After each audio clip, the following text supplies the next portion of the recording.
All right, we're here with Vince out of New Zealand from across the ocean, or as people call it, across the lake. Across the pond if you're in Australia. Yeah. Across the pond. There you go. Yeah. So Vince out of New Zealand, that is a world's away. Quick story. I went to Fiji and I didn't realize how close I was to Sydney. I was kind of mad I didn't go. I must admit, we had our honeymoon in Fiji. But anywhere in Australia, New Zealand, Fiji, Tonga, all those kind of areas, we're relatively close. We're literally just a quick flight away from any of those beautiful, beautiful islands. So I was in Fiji for 2 weeks, and I'm like, man, I wish we cut it a few days short. Went to Sydney for a couple days and called it a day. But that's a side note. Now that you said you're from New Zealand, so my mind's working now. That was my first time out of the country, and it was a great experience. And then we met a lot of Australian and New Zealand folk from out there as well on holiday, right? Well, we had our honeymoon in Fiji. We've been married for almost 27 years now. Congratulations. So that was 27 years ago.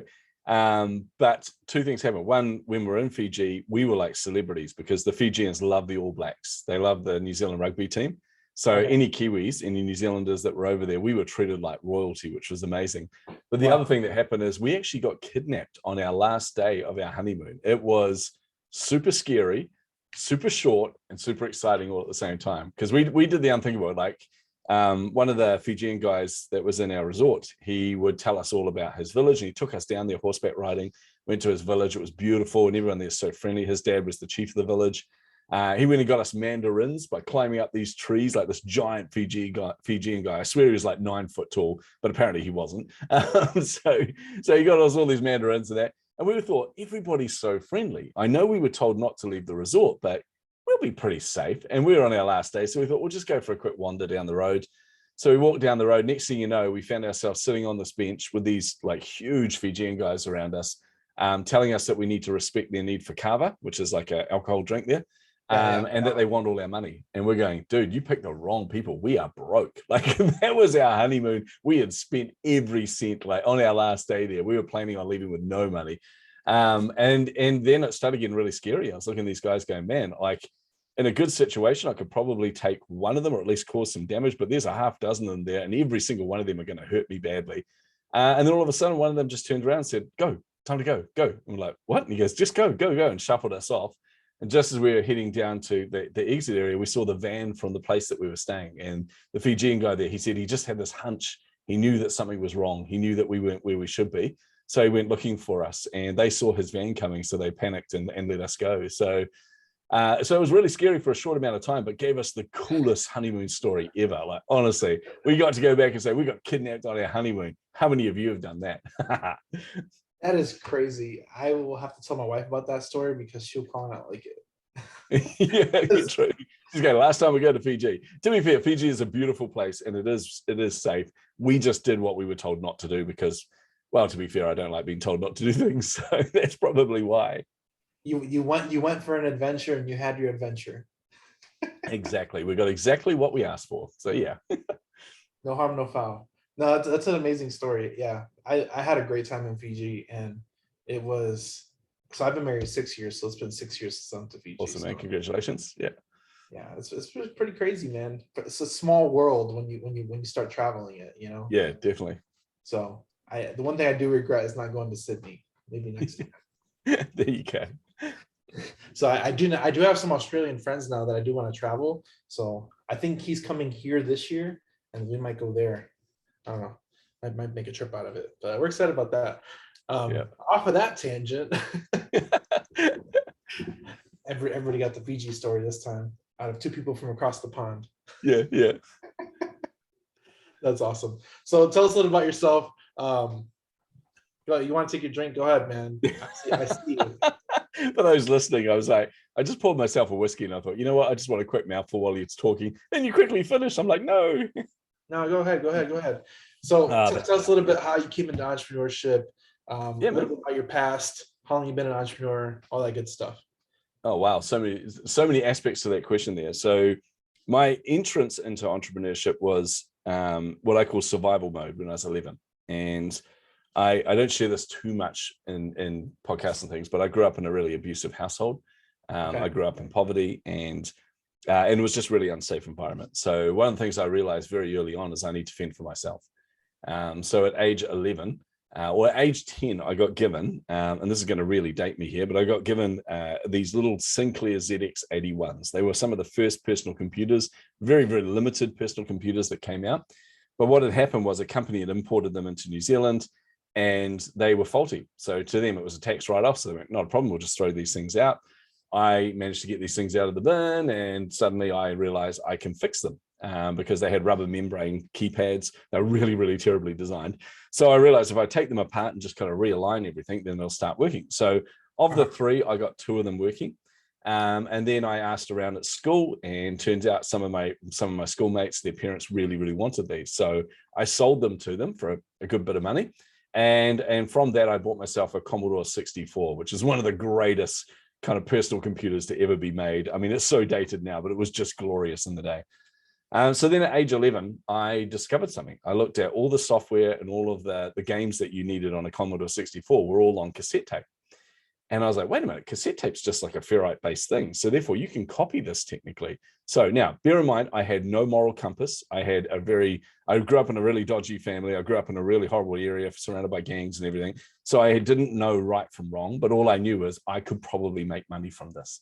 So I started this little pirate game ring, really, where I would hire these games and software from the local video store. And then what I would do is I would take it into a department store that had tape decks with high-speed dubbing. I'd get my friend to kind of distract them while I go in there with a whole pile of cassette tapes and quickly copy all these things and then sell them to all my friends for a profit. And I managed to make a considerable amount of money from that. Like, honestly, as an 11-year-old, I was pretty self-sufficient after that. So that was my first kind of entrance into entrepreneurship. After that point, though, I will highlight every company I've had from there has been ethical and been moral, and I have a moral compass now. So please don't judge me on that. But then from there, I kind of went in and out of both corporate world and entrepreneurship, and even did a stint on radio here on one of our top radio stations as an announcer for a number of years, which, to be fair, was my dream job. And when I got the job, I realized it really is my dream job. I'd wanted it since I was a little kid, except for one aspect of it, which was the lack of pay. Like, it's one of the worst paid jobs in the world. So I moved away from radio and got into marketing, which was kind of the convergence of my passion for technology with my passion for people and people's behavior. So from there, I'd create and fail a lot of businesses early on. Then I go back into corporate with my tail between my legs. And then I create and get some success from a company. And I had just come off the back of my largest acquisition ever. So it was a company that we grew over 3.5 years of extreme stress, extreme anxiety, wanting to kill my co-founders, then probably wanting to kill me as well. It was just a crazy, crazy journey, but it turned out to be really worthwhile in the end because we exited with a multi-8-figure exit after only 3.5 years. And when you're the majority shareholder, that's a pretty sweet position to be in. So I was very happy with that. But then left there and joined the team at Cigna Insurance and became the chief marketing officer there. And that's what started a whole different kind of chapter of my life, Daniel, where I had this job that on paper was brilliant. It was perfect. You know, like the pay was ludicrous. You never ever needed to look at your bank balance. That was a crazy feeling. And you were working on some incredibly awesome projects, like some really advanced AI projects, some really cool stuff in the marketing team that we were doing. Also, I was getting the results, took their online sales from nothing to just about half their revenue. It was insane. So about pretty much double the revenue of a Fortune 100 company in 5 years, which is nuts. And got the recognition for that. Got to travel the world, speaking on stages, going to different Cigna markets, going to all these different places, teaching people the methods that I was implementing. Published my first book when I was there as well, which became a bestseller. So that was awesome. And got the recognition. So I won a number of awards and even got recognized by Adobe as one of the top 50 marketers in the world. So all of that looks amazing. I had the second largest office in our building. The CEO obviously had a bigger office than me. Otherwise, I had something to answer to. And it was so sweet. I had this beautiful view over Wellington Harbour here in New Zealand. I had the Mad Men style cabinet in the corner with all my whiskey and everything. And I would sit at my desk, look out at that view, look at the whiskey, look at this list of accomplishments and feel incredibly guilty because I hated it. I did not want to be there. Wow. And I felt an incredible sense of guilt and shame over having this job that every marketer wanted, every marketer would cover. I mean, in New Zealand, that's pretty much one of the biggest chief marketing officer roles you can get. There's probably only one bigger than that. And yet I was like, I don't want to do this. And I couldn't figure out why at first until I realized I was completely unfulfilled. I had this job that didn't connect with who I am as an individual. And that's when I realized that the things that were important to me in life weren't in that job at all. They were helping people, they were impacting people, they were actually making a difference in people's lives, in particular entrepreneurs. I have a huge soft spot for entrepreneurship. Having gone in and out of entrepreneurship for most of my career, it was really important to me. So got to November, December 2019, started having a conversation with our CEO who thought I'd gone completely bonkers, like legitimately thought I was having a breakdown. I said to her, I don't want to work here anymore. I need to move on. I want to become a full-time author. And that was my goal, was just to leave there and become a full-time author. And she just went, I don't understand. Are you aware of how much we pay you? And I said, yes, I'm aware, but it's not about the money. And she goes, well, that doesn't make sense to me. And I went, well, that's partially why I'm going to leave. So I left there in January 2020, so all still pre-COVID. Left there in January 2020 to become a full-time author. That lasted about 1 week when I realized having ADHD and writing one single book full-time is not good for your mental health. Trust me on that one. I'd walk around the house going loopy, just going, distraction, distraction. So one book became many books. It became launching my podcast, which is the Chasing the Insights podcast. And then accidentally led me to being a marketing and visibility coach. And by that, I mean that COVID kind of hit the world while I was doing all this. Yeah. And the moment that happened, every business that I was dealing with, every entrepreneur I was talking to, all said something along the same lines, which was, look, man, we want to be able to help you, but we can't. We have no revenue coming in the door. We have all the same overheads. We don't even know if we're going to exist in 2 months' time. And when you have a passion for entrepreneurship, that genuinely broke my heart. And I remember turning to my wife, Leanne. She looked at me and said, you can't let this go, can you? I went, nah. She goes, you're going to have to help, aren't you? I went, yeah. And she goes, go for it. So jumped in and helped them all out. And every single one of them said yes to my help, which was always awesome. And managed to have not a single casualty, turn them all around to profitable, got them to think different. A couple of the businesses pivoted. A couple of them just did a different way of delivering their product and their offering to their customer. And in other cases, they really didn't even realize what they were sitting on. So by helping them with that, we actually ended up doubling their revenue. So that was really exciting for me because I had this strange bubbly feeling on the inside. And I'm going, what is this? What is this? And I went, oh my goodness, I feel fulfilled. This is incredible. So that was the next kind of phase of my career. And then from that, I've grown that coaching business and that visibility business into helping entrepreneurs to get seen, helping them to get on stages, helping them to get on podcasts, helping them to become published authors, which is a big part of what I'm doing at the moment, and just having a whole pile of fun. Like, honestly, I have the best clients in the world, bar none. And I won't hear any argument on that. I've got the best clients, bar none. They're all just the most amazing human beings. And they're all really impact driven. So they're all people that really want to make a difference in this world. So yeah, and that leads me to here now, which of course the pinnacle of my career, talking to you on my podcast. Pinnacle, man. Yeah, pinnacle, right there, man. After that, we should end it. I mean, after that, man, where do I start? Man, you really covered everything a lot. I kind of want to backtrack about this because a lot of people, you were bootlegging. Oh yeah, yeah, I was bootlegging, all right. Yeah. You were bootlegging, and I did not know that it was even illegal at that age. At age 11, I just thought, hey, I can make money. This is fantastic. So yeah. The reason I want to cover this because a lot of people, they think that they carry that weight with them for the past, whether they went to prison or whatever. Because I've interviewed people that went to prison for a long time, and I'm like, yeah, sure. Hey, you were young, you were dumb, you were making money, you had a passion. The crazy thing about entrepreneurs is though that a lot of people that come from that life, they're really born to be entrepreneurs. They're just in the wrong field. Yeah, I agree totally. And I often say, because one of the things, I mean, there's a mixture of things when I was a kid. Okay, so when you're a child that grows up in an abusive household, you want to be invisible. You don't want to be seen. And I'm an extroverted person. I'm a highly extroverted person. So for me, I felt like I always needed to hide at home because if you stood out, you got a beating. It's as simple as that. So school was my really happy place. That was where I got to be myself, let my guard down a little bit and kind of express myself there. But also I had ADHD. and well, still do have ADHD, and as a result, RSD as well, which is rejection sensitivity dysphoria. So this kind of shaped how I behaved, but it always made me feel like an outsider. And a lot of neurodivergent people will tell you this. You grow up feeling like you don't fit in. And when you don't fit in at home because you just constantly feel like you're a nuisance, you're just this thing that doesn't have any value. And then at school, you're constantly getting told off for talking in class or jumping around the room and just, like being overexcited all the time. Then you really don't feel like you fit in at all. And I think for a lot of people that go through the prison system, a lot of people that make mistakes and things, a lot of the time it's because they're trying to fit in a world that they don't feel like that they do. And I think that is genuinely quite sad. And it comes from a lot of environmental stuff and things as well. But what happens at that point is you also learn to survive.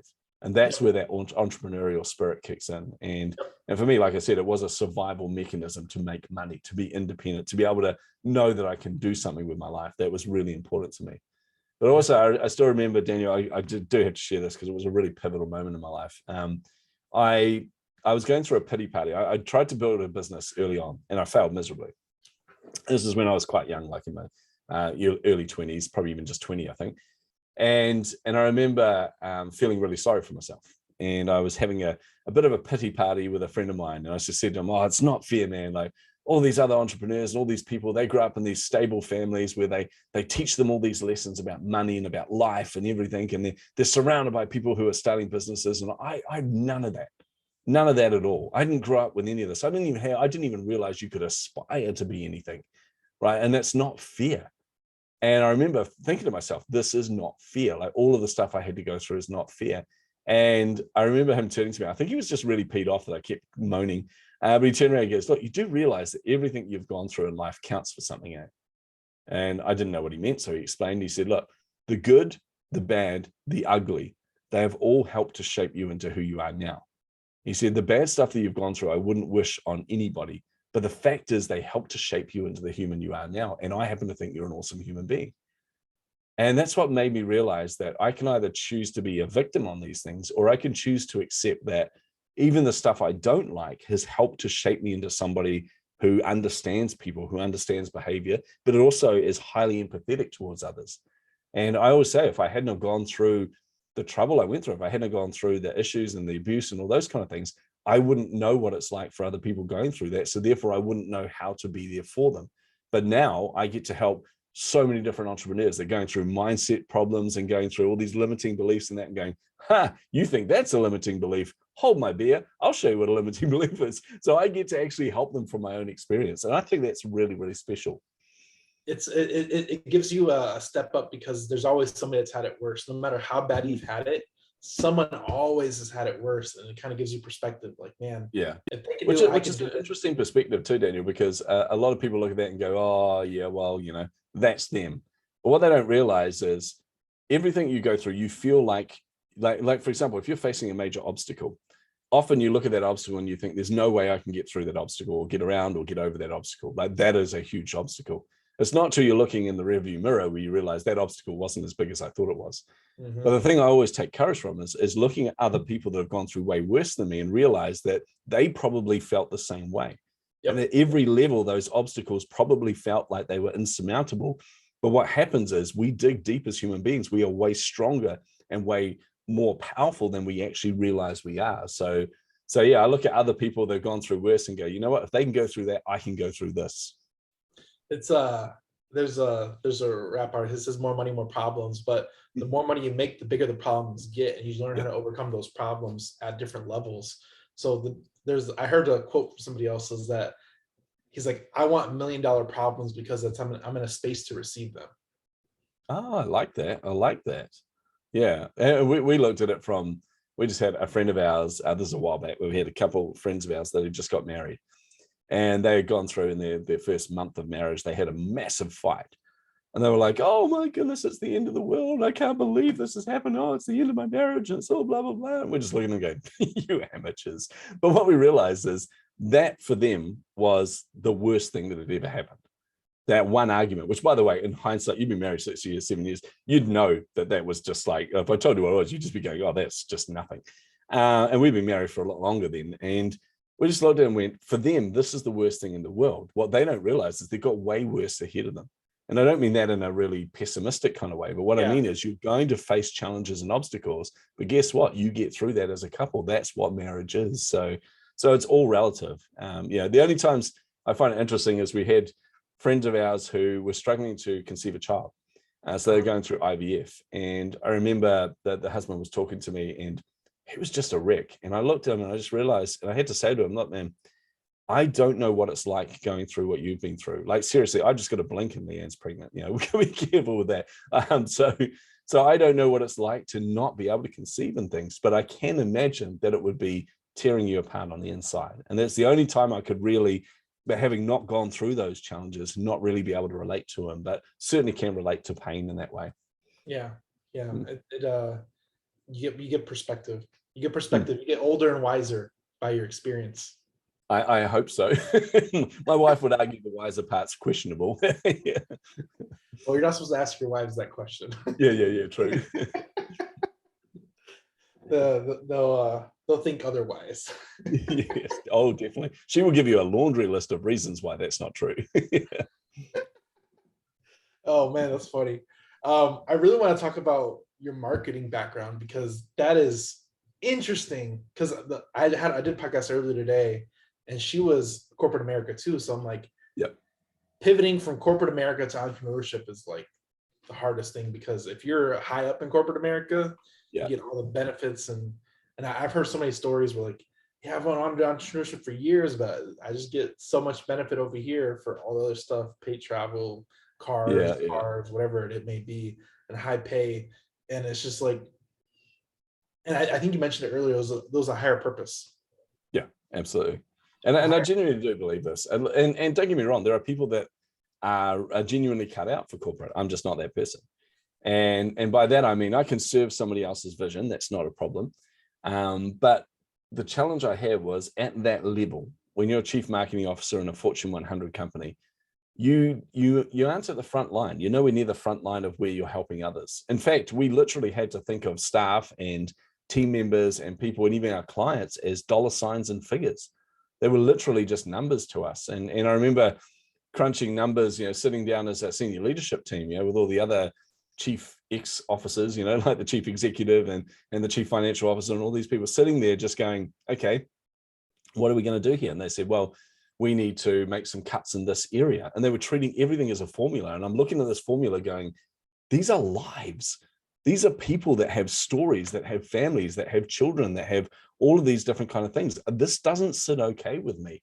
And I even remember, I'm trying to think how much of this I can share without getting in trouble here. But after I left, there were some decisions that were made that I didn't agree with. Now, I have no say over those decisions, obviously, but I remember bumping into some of the senior leadership in the airport. And I was flying up to Auckland. They were flying out somewhere else. And I caught up with them and I said, and I confronted them on that. And I said, look, what the hell was up with that decision? That was, I morally questionable. I don't agree with what you did there. And they turned around and said, but you weren't there, Vince. You're our moral compass. And I said, well, don't you dare ever put that on me, because that absolves you of a responsibility of treating people as human beings. And they were being kind of half cheeky, to be honest. They were being kind of cheeky with me in saying that. But also there was an element behind that, which I really didn't like, which was saying, well, if you were there, you could have saved these people. And I'm like, that's not how life works. Treat every human as a human. So for me, I definitely don't fit into that culture at all. And I realized that more and more there. That's why I was so dissatisfied with that job. And if I look back over my career, the companies that I've created have been really stressful, obviously, because your runway's running out. You've taken, with our latest kind of company that we had, we took $1 million worth of seed funding. Then we raised another $1 million round in there as well. And we've got a team, and we've got a runway that's running out, and we've got to get the clients signed, and we've got to build those clients up, and we've got to get all this kind of stuff, all these moving parts at the same time. That's a lot for people to deal with, right? So there is a high amount of stress for that, but you are in control, and you get to treat those people the way that you want to treat them. You get to be authentic to who you are. And then I work in small teams. So I'd work in like not-for-profit sector. And that gave you a bit more freedom, which was really, really good. But corporate world, I've worked in corporate banks, and that was just so stifling. I absolutely hated it. The one thing I did like about Cigna when I joined there was when they hired me for my expertise in startups and creating companies. So they said to me, we want you to challenge us and challenge our corporate nature and challenge the way that we approach things, because their solution, you know, as every corporate is there's a problem over here. Let's get a whole pile of money and throw it at that problem, rather than go, how do we think different? How do we use constraint as our advantage and not our disadvantage, you know? So yeah, so just a very different way. So I do think, though, there are different wired people. There are people that are wired for corporate life, and they're happy to do that. They don't really hold a vision of their own. They don't really understand what's important to them in that aspect. But for those of us that are, you know, and the term's overused so many times, Daniel, but for those of us that are heart-centered, so those of us that genuinely want to make an impact on this world, there's no way we're going to last in that environment. We have to create something ourselves. We have to birth something into this world that's going to make an impact.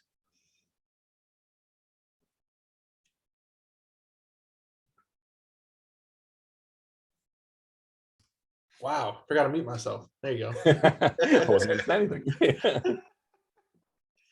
That happens every once in a while, because sometimes I'll mute myself just to kind of, if I need to drink Oh water. man, my first ever Facebook Live, I got 15 minutes in and realized not a single person could hear me. It was the most embarrassing. But it was They all thought going it was very humorous. well. Yeah. It was going Yeah. very well. The feedback was amazing. Everybody's like,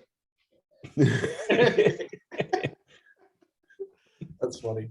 That's funny. I really want to talk about marketing, because I love marketing. I'm not a natural born marketer, but I like enjoying marketing, because it's a very pivotal part of every business is marketing, because you have to bring in new clients and keep the current ones you have. So let's talk about some marketing tips. What are some marketing tips that some people can easily implement to build up user confidence or to get new customers? Love it. Well, the first marketing tip I'm going to give you is going to irritate everyone, because they're going to go, oh, no, I don't want to do that. But trust me when I tell you, this is the best tip you're ever going to get in your marketing career and your entrepreneurial career. And that is get in front of your customers as early and as much and as frequent as possible. And by that, I mean, not even like there's this temptation. Say, for example, you're a coach or you run a course or a program. There's a temptation to go, right, I'm going to create this program. It's going to be the best program in the world. It's going to have all these features and all these benefits, and everyone's going to be really amazed at this. And I'm going to price it really, really well as well. And then you get it out there and realize not a single person is buying it. And the reason for that isn't because your marketing is not working. It's because you built something that is designed for your perception of what the market wants, not what the actual market wants. And I'll give you a good example of this with that startup that I was in, Common Ledger. Our clients were accountants and accounting firms. And I remember purely through an accident, actually, I did a presentation to senior leadership at PricewaterhouseCoopers, so PwC. And they were dialing in multiple different countries around the world. So I had to do this live demo of our software, of the thing that we created, and how it was going to impact all of their lives. It was going to change their whole business forever, blah, blah, blah. And I got there, about 20 minutes early, and I'm sitting in the cafe downstairs. And I thought, right, I better log into our system, just make sure it's all working well. And our system was down. And I'm like, what's going on? So I quickly called my co-founder, who's our CTO, our chief technology officer. And he goes, oh, I've rebooted the server. And I said, oh, okay, cool. How long until it's back up and running? Oh, probably another 45 minutes. I was like, dude, it's on the calendar. I am doing a live demo. And he goes, oh, whoops. And it was that moment of going, I can't talk to you right now. I'm fuming. I don't want to have to postpone this. They've got all these people dialing in from around the world. But I realized I had taken screenshots of every aspect of our product because I was putting together some user documentation. So I thought, right. So in 15 minutes, I put together the fastest demo / PowerPoint presentation you've ever seen in your life. I just took all these screenshots, put them on there, and I went and did this smoke and mirrors demo. I got up there and I said, I'm going to demonstrate how this works. And I would just like click through the slides, and they thought that it was, a live piece of software, even down to, I'm going to put my password and everyone look away now. And I just clicked to the next slide and they're like, oh, cool. But anyway, through that whole presentation, I was talking about the time savings that we're going to give them as a business, thinking this is exactly what every large accounting firm needs. When we take a process that normally takes 2 hours and boil it down to less than 2 minutes, that's going to save them a lot of time, a lot of money on a large number of their clients. Okay. But when I was talking with them, one of them turned around and just said to me, question. I said, yeah. And he goes, do you map the chart of accounts? I said, because that's a pain in the ass. And I'm telling you now, if you guys did that, that is the game changer.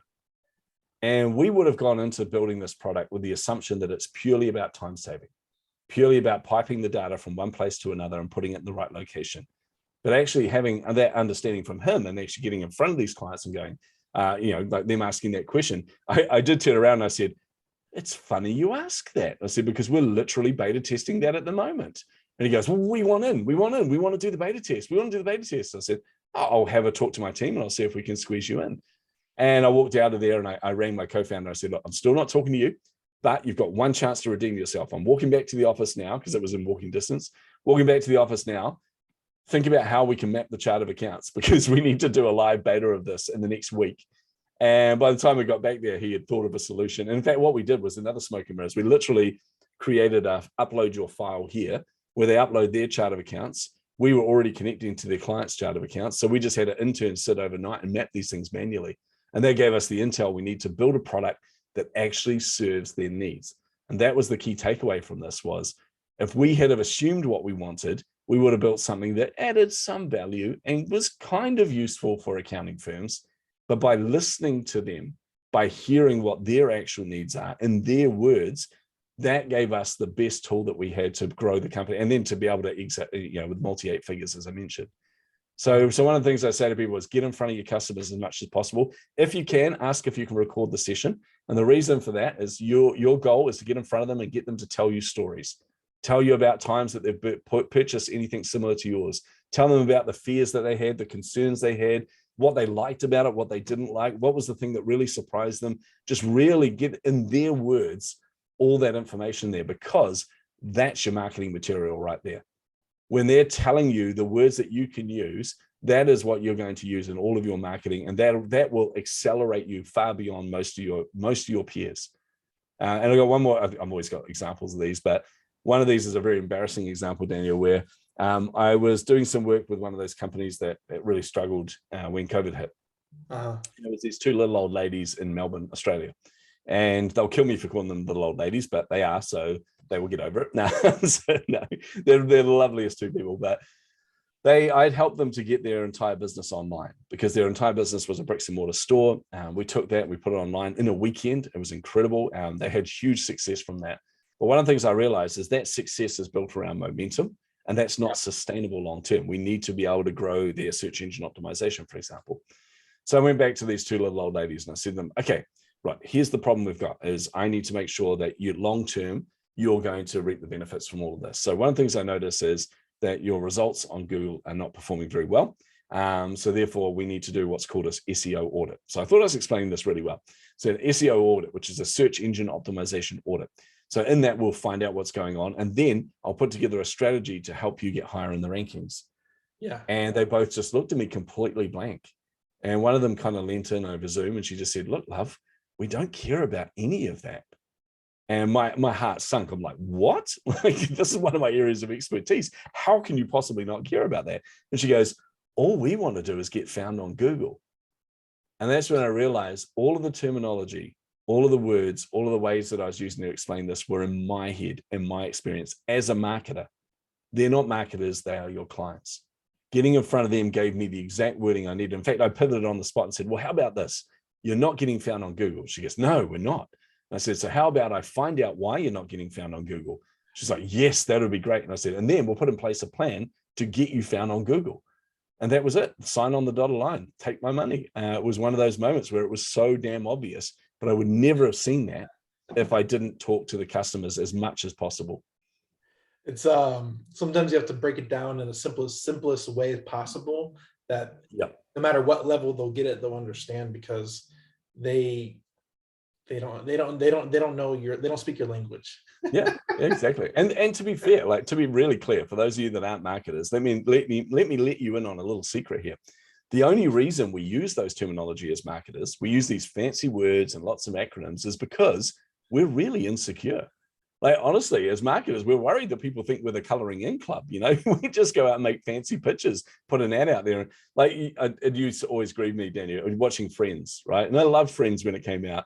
But when Chandler decided he was going to get into marketing, and it was all, I've got to come up with a quirky saying for a product. That's marketing. I'm like, that's not even the surface level marketing, you moron. But we're always worried that people won't think that, we're intelligent, or won't think we're not lawyers, we're not doctors, any of those kind of things. So we make it complex to try and explain it to people. But in reality, if you're a good marketer, if you're a good entrepreneur, you're going to speak the voice of your customers. And yes, that means you've got to let go of your ego. You've got to let go of your really cool terminology like SEO, for example. And you're just going to have to accept that now it's just getting found on Google. That's funny. It's funny because every business has like its own language and phraseology. Oh, yeah. And like, when you're talking to other marketers, they're listening for those keywords to make sure you know what you're talking about. But if you're talking to clients, don't do that to your clients, because your clients need to understand what you're saying. Exactly. You need like this internal translator. Yeah. You just need like this Rosetta Stone in your head where you can just translate all of this geeky rubbish that's in there into plain English that your clients will understand. It makes it so much easier. Yeah, that's definitely, a lot of people miss that one. They missed that one. Yeah. that was a really good tip. Speaking their language, because yeah. Man. We learned this. I came up with this concept called coffee line tests.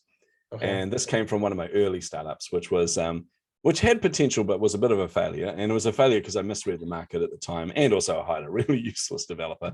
And hopefully he's not listening to this podcast. Anyway, but one of the things I realized, I need to validate this offering. And it was a mobile game. It's called Mobile Combat.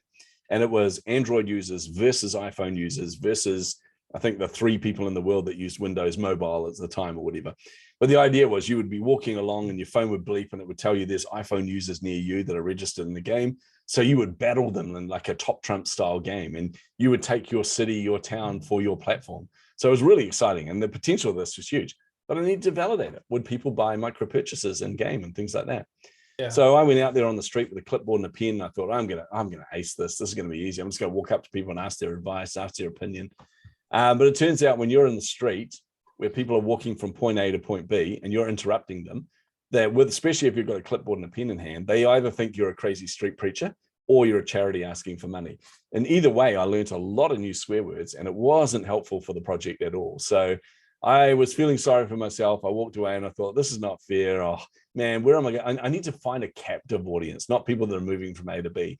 So I'm standing in this coffee line, waiting to get order my coffee, and I'm there for about 5 minutes because there's a massive queue. And I'm thinking, oh man, where am I going to find a captive audience? This is challenging. I can finally go up to the counter and I order my coffee, and I had to wait for another 5 minutes. I'm standing there and they called my name, and just as they called my name, I went, wait a minute, you moron, you've just standing for 10 minutes in a coffee line, right? To order your coffee and then wait for your coffee. You've stood for 10 minutes in a line with a whole pile of other people that are standing there staring at their phones. So we came up with a concept called coffee line test, where you just go up, you find a cafe like that that's really busy.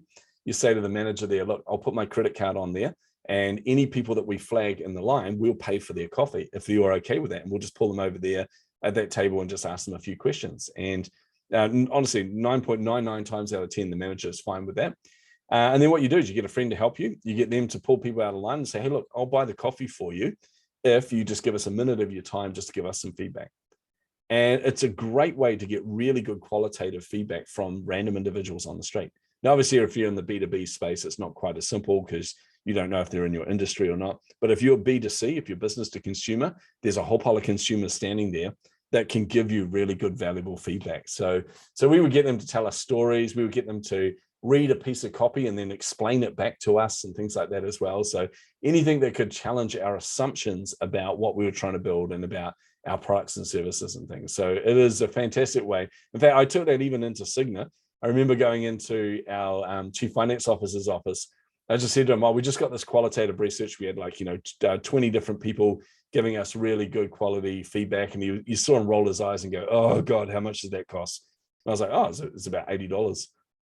And he's like, what? He was expecting $50,000, which is usual for that kind of research. And I'm like, no, $80, and explained to him what we had done. He was like, honestly, I was his favorite person after that for about a month. It was crazy.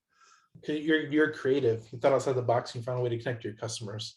A lot of people, you got to find out where your customers are, and that's your tea analogy works out great because if for us in real estate, you're always trying to find business people. Like, where do you find business people?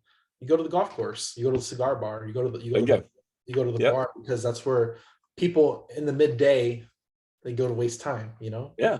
Well, if you can find that captive audience, it's beautiful. In fact, we translated it for the B2B space with Common Ledger, with that accounting company, where what we did was we said, okay, well, if we go to a conference like XeroCon, which is where Xero and a bunch of their add-ons and things were doing these big demos, we knew there was going to be about 10,000 people there.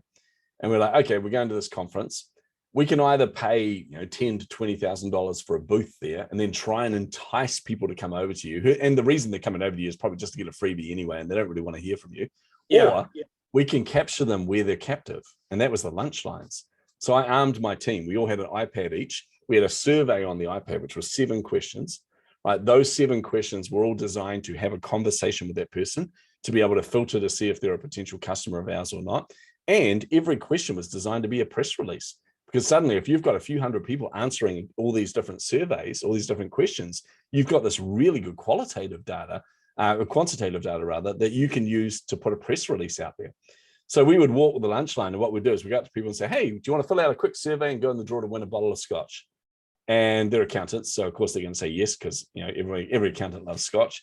And you go down, you have these conversations, and by the time we finish, I walked one lunch line in an hour and a half period, and I had 115 different people sign up for our beta release.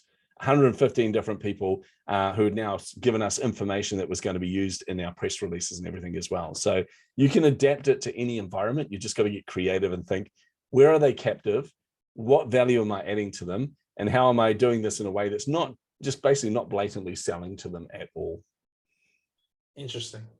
You got my mind working now, because there's an event space and they want to charge $20,000. I'm like, I'm not gonna. Oh no, hack that, man. Hack that event space. Like and apologies to all my friends that are in the event management business, but I never pay for a booth. I never pay for a table or anything. I just go there, I turn up, and I own that conference. And you can do the same. It's not that difficult. Surveys are your friend.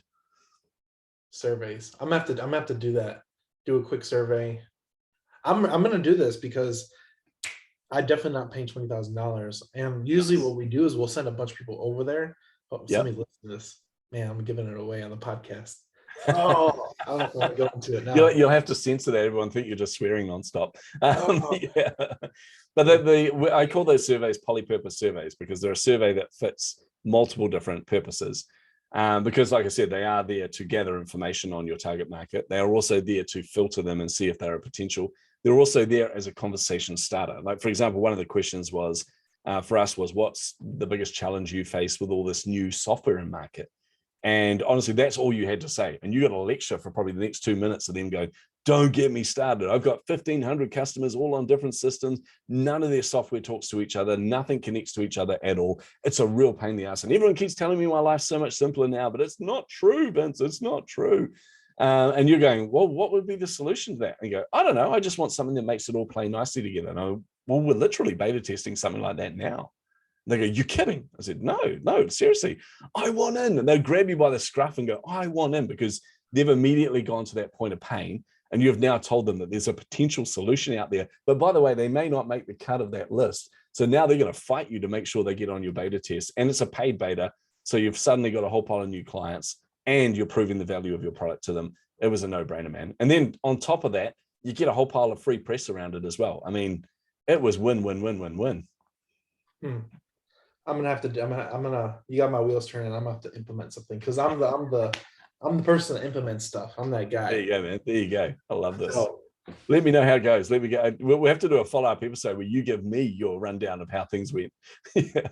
I'm gonna do it, because it's just, and that's why, like, when you said you're a marketing exec, I'm like, okay, I'm gonna get something out of this one for myself, because that's the whole point of the podcast, is I'm trying to get something for me.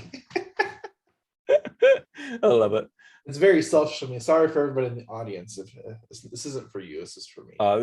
We're just letting them in on the inside secret now. So why do you think I have a podcast? It's just because I get to learn from all these amazing entrepreneurs around the world. I mean, hello. Like, if you can see the video versions of half of mine, I'm sitting there listening to them, taking heaps of notes, and then having to remind myself, you're the host, Vince. You're supposed to be listening. You're supposed to be responding. I'm like, whoops. Oh, I can listen to this later on. Yeah, it's purely selfish, but it's so much fun. So surveys, we did ads. We did ads over the event. Like if Yeah. you want $20,000, we might just run 2-3,000 over your event, and then we'll send people there. Yeah. Or another hack you can do. We used to do this all the time, although a lot more people have cottoned on to this now. But in the early days, we were the kind of pioneers of it. We would turn up there. We would contact every accounting firm that we knew was going to the conference, and we'd just say to them, hey, we're going to have a pre-conference breakfast. It's all on us. Come and join us. And it would cost us, a couple of $1,000s to get a whole pile of accounting firms together, tell them about what we're doing, feed them, give them free drink and everything. Then they'd turn up to the conference and they're all talking about us. So we've already kind of pre-hacked that entire conference, So yeah, it was funny though, because one of the other providers there who had paid for a booth kind of heard from a number of people what we were doing, and he bumped into me there and he goes, you dick. He goes, we spent $20,000 to get here and all anyone's talking about is you guys. I went, hey, that's what happens when you're a good marketer, man. He went, oh. Yeah, you got to think outside the box. You got to think outside the box as a marketer to get through to your audience. And definitely. One of the biggest reasons why I started a podcast was I contacted one of the biggest podcasts in my niche, and they wanted $10,000 for a 3-month commitment to put marketing in their platform through ads and through the blog and stuff like that. Wow. Maybe I need to rethink my policy on advertising on my podcast. But yeah. that gives you perspective, because like if people are paying $10,000 a month just for marketing space in that podcast space, I'm going to build my own. Nice. I love that. Own your own platform. Yeah. I'm going to own my own platform. I'm going to put my own ads. I'm going to put my own product out there, because if I'm, instead of paying for it, I'd rather own 100% of it. Yeah. And then you get the added advantage, of course, of thought leadership. And this was a very strategic thing for me. I mean, this is why I write books. This is why I have a podcast, is because I know that when people look at that, they position you as a thought leader, which doesn't make sense if you think about it from a superficial perspective. You go, well, why does having a podcast, why does writing a book make you a thought leader? But then when you step back and you realize, particularly for writing a book, when you step back and go, okay, well, this person has taken the time to articulate their thoughts, to put their thoughts and their methodology and their learnings down in a book, something that most people won't do in their lifetime, right? 50 to 60,000 words, get yourself in a book and get it published. That must mean that what you've got to say is important enough that you've made that effort. So for a lot of people, just the fact that you're a published author means you're a thought leader. You're somebody who has an opinion in this industry. And likewise with podcasts, obviously, and you get the added advantage as well of you get a really good guest on your show and people go, oh, hey, I had John Lee Dumas on my show, and people go, oh, you hang in John Lee Dumas's circles? Of course I don't. I don't even know the guy. I just reached out to him one day and said, look, I know you charge to be on people's podcasts, and I know you got this long process, but I don't want to go through all that because I think you need to be in front of my audience. And he went, you know what? Let's do this, Vince. So actually getting him on the show helped my brand, helped his brand, all those kind of things as well. You never know what people will say yes to if you don't ask. And a lot of people think exactly. It's podcasting. It kind of opens the doors because people have a conversation with you that they normally wouldn't have if it's not being recorded, and if you don't have a platform that you don't take seriously. Yeah, 100%. So, let's kind of talk about the book. We got a couple minutes here. Yeah, man. Let's talk about your book company, book release. If all you're doing, make people become a bestseller, all that kind of stuff. Well, look, I'll give a quick background on it. Is when I published my first book, I'm one of those people that I don't want to go. I was in conversation with like the likes of Hay House and some of the traditional publishers, and I saw the challenges that come with those platforms. And don't get me wrong, getting published by those kind of companies is amazing, right? But you don't control the narrative necessarily of your book. They have people that are professionals that will tell you how it should go, how it should be structured, etc. And you don't have much say on that yourself. Plus, they actually do things like, all the marketing and things like that as well. And they're not me. They're not my marketing. They're not my style of marketing. So I wanted to control that. So I set up my own publishing company, hired really good proofreaders, editors, designers, etc. And they've helped me to publish my books, but they've also helped my clients to publish their books as well. And coming off the back of last year, I realized I helped 20 of my clients to become published authors. And that for me was the highlight of the year. Seeing their face and their big cheesy grin every time they held that book, that was incredible. So I decided 2022 is going to be the year where I double down on that. I'm going to help 200 entrepreneurs to become authors this year, and then realize there's no way I can do that with a traditional solo book. So I launched a series of collaboration books. And these are books where you pay a very little fee. You pay $1,500.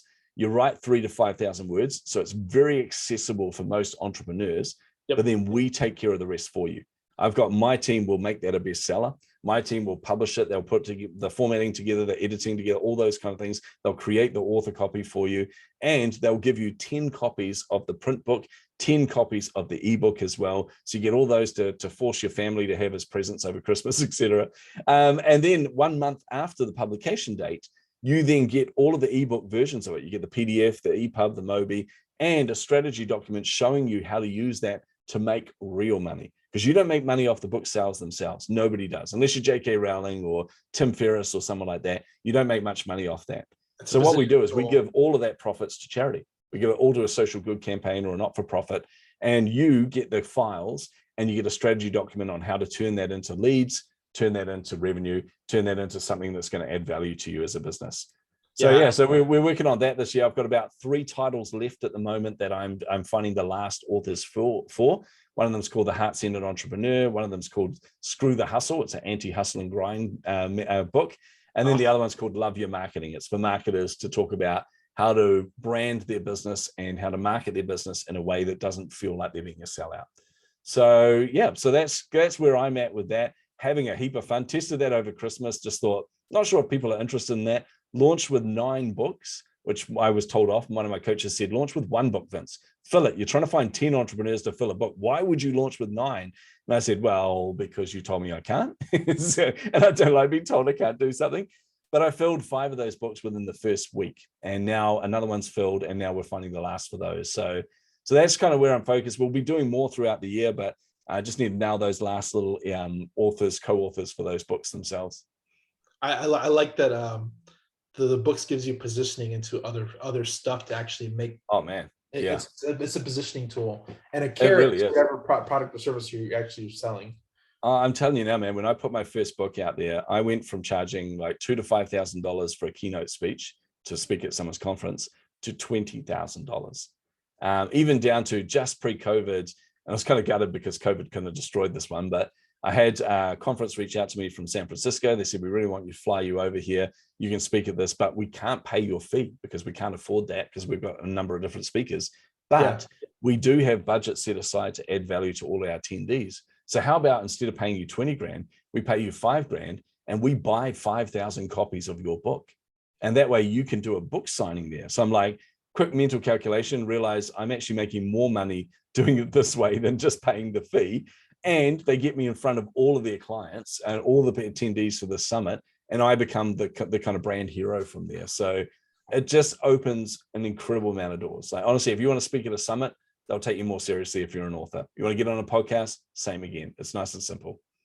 No, that's awesome.